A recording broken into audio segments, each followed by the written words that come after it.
ยกระดับความรู้ความสามารถของแพทย์สาขานารีเวชสูติศาสตร์อยู่ขั้นต่างๆกองประชุมวิชาการด้านการแพทย์สาขา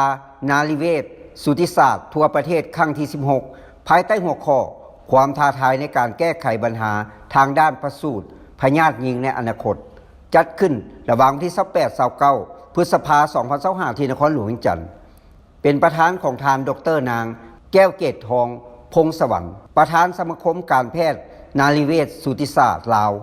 เป็นเกียรติเข้าร่วมของทานดร.ไพวันแก้วประเสริฐรองรัฐมนตรีกระทรวงสาธารณสุขมีผู้อำนวยการห้องอำนวยการห้องหมอศูนย์กลางท้องถิ่นนักศึกษาและภาคส่วนเกี่ยวข้อง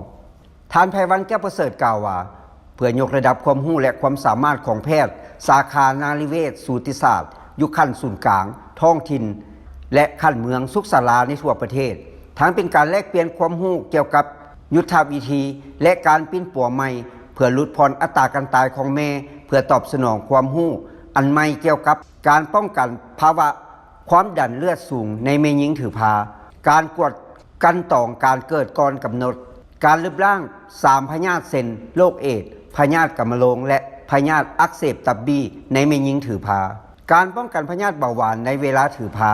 การปิ้นปัวภาวะมีลูกยากเพื่อช่วยลดพรการเจ็บเป็นและเสียชีวิตของแม่และยังเป็นบอนที่เพิ่มพูนความรู้ความสามารถให้แก่ทานหมอที่เฮ็ดหน้าที่ปิ้นปัวประสูติพยาธิหญิงได้แลกเปลี่ยนความรู้ถอดบทเรียนซึ่งกันและกัน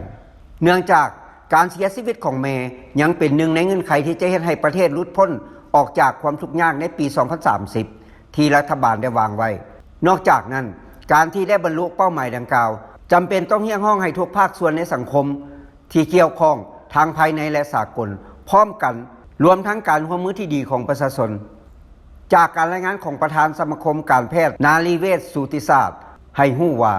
แพทย์ประสูติพยาธิหญิงได้มีการเติบโตขยายตัวอย่างต่อเนื่องแต่เริ่มมีการก่อสร้างแพทย์เชี่ยวชาญประสูติพยาธิหญิงแต่ปี2006ถึงปี2025มีแพทย์เชี่ยวชาญประสูติพยาธิหญิงขั้นหนึ่งทั้งหมด117คนในนั้นศูนย์กลาง85คนต่างแขวง92คนและกำลังเรียนในปี2025มี39คนส่วนแพทย์เชี่ยวชาญขั้น2แม้นกำลังกาเกียมหลักสูตรและอาจารย์สอนในมหาวิทยาลัยวิทยาศาสตร์สุขภาพคือหลักสูตร MFM มะเร็งพยาธิหญิงในทางด้านวิชาการเห็นว่าท่านหมอเชี่ยวชาญประสูติพยาธิหญิงมีความเข้มแข็งในระดับมาตรฐานของคงเขตในการบริการปิ้นปัวหากมีกรณีที่คนเจ็บเป็นมีอาการฉุกเฉินต่างๆพร้อมนี้ท่านรองรัฐมนตรียังกล่าวเน้นว่านอกจากการซอกหาสาเหตุของการเจ็บเป็นแล้วต้องนำมาสู่วิธีการแก้ไขช่วยกันนับแต่ขั้นศูนย์กลางจนถึงท้องถิ่น